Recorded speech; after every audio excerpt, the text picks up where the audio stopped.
Virus की classification last class में discuss की थी। उसमें हमने on the basis of host classify किया था, on the basis of capsid classify किया था जो शेप की बेस पे था, और अब हम on the basis of genome classify कर रहे हैं। ये जीनोम की क्लासिफिकेशन जो है वो एडोल्फ नामी साइंटिस्ट ने दी थी, लेकिन जब से ये कोविड-19 जब आया तो उसकी वजह से क्लासिफिकेशन मजीद एवोल्यूशनरी एस्पेक्ट में मॉडिफाई करना पड़ी।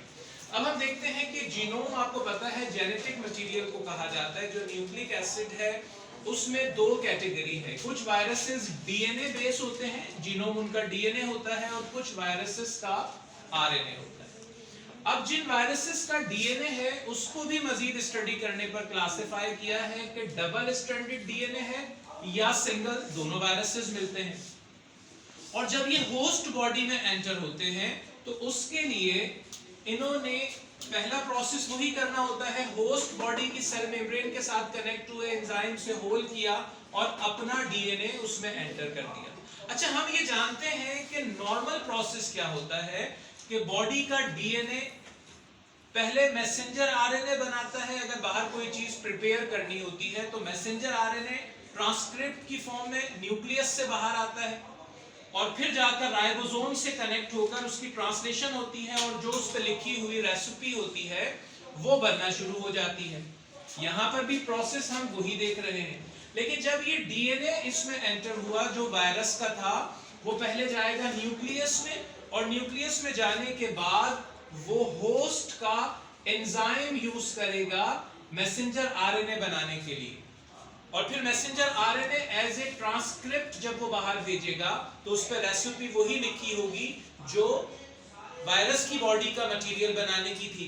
वो जाके राइबोसोम से कनेक्ट हुआ और अब जो रेसिपी बनकर आ रही है उसके अंदर ये कैप्सिड बन रहा है एक साइड पर, और दूसरी साइड पर डीएनए बन रहे हैं जो असेंबल होने के बाद वायरस को कंप्लीट करने के बाद होस्ट बॉडी को लिसिस प्रोसेस से ब्रेक करेंगे और मल्टीपल कॉपीज बनकर बाहर आ जाएंगी।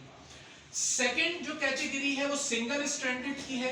उसका प्रोसेस भी एंटर होने का तो वही होगा कि वो जो सिंगल स्ट्रैंडेड डीएनए था वो एंटर हुआ, न्यूक्लियस में गया, और पहले प्रोसेस में वो अपने आप को डबल करेगा with the help of enzyme which is present in the host nucleus. वो पहले अपने आप को डबल करेगा और फिर डबल करने के बाद वही प्रोसेस जो इसने किया था messenger RNA as a transcript बनाकर बाहर भेजेगा और प्रोसेस शुरू हो जाएगा।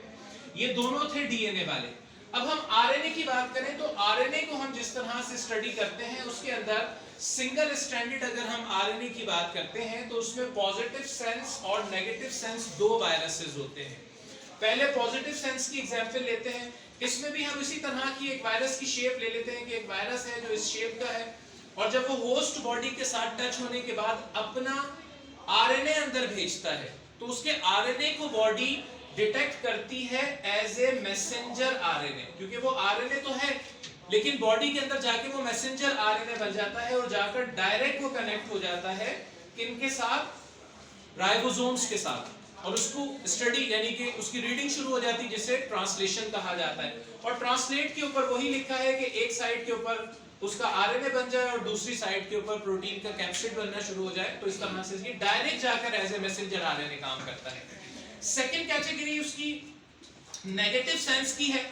उसमें यह होता है कि जब ये वायरस अपना आरएनए अंदर सेंड करता है तो आरएनए पहले एक केमिकल एंजाइम भी साथ भेजता है जिसका नाम रिवर्स ट्रांसक्रिप्टेज है।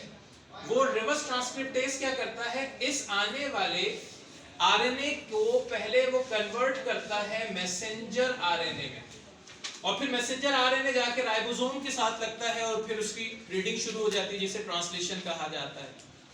तो दोनों कैटेगरी में आरएनए ही अंदर गया, पहले में direct as a messenger RNA काम करता है, दूसरे में जाकर पहले मैसेंजर आरएनए बनाता है रिवर्स ट्रांसक्रिप्टेज के जरिए।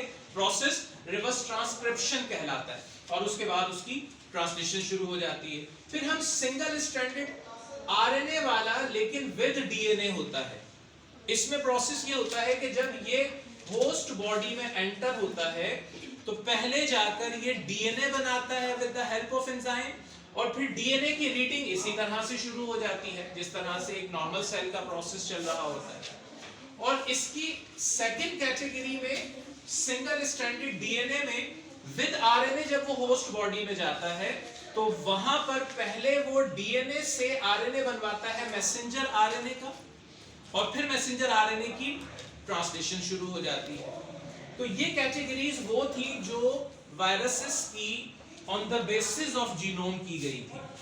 तो आज हमारी ये क्लासिफिकेशन कंप्लीट हो गई। 3 लेक्चर में हमने कंप्लीट किया। पहले लेक्चर में हमने on the basis of host इसको 3 हिस्सों में डिवाइड किया था, ज़ूफेजेस, फाइटोफेजेस और बैक्टीरियोफेजेस। फिर हमने कैप्सिड की शेप की बेस पे डिवाइड किया था, सर्कुलर, टैडपोल, आइसोहेड्रल और रॉड लाइक हेलिकल जिसे कहा था। और थर्ड जो क्लासिफिकेशन थी on the basis of genome. उम्मीद है समझ आ गया होगा।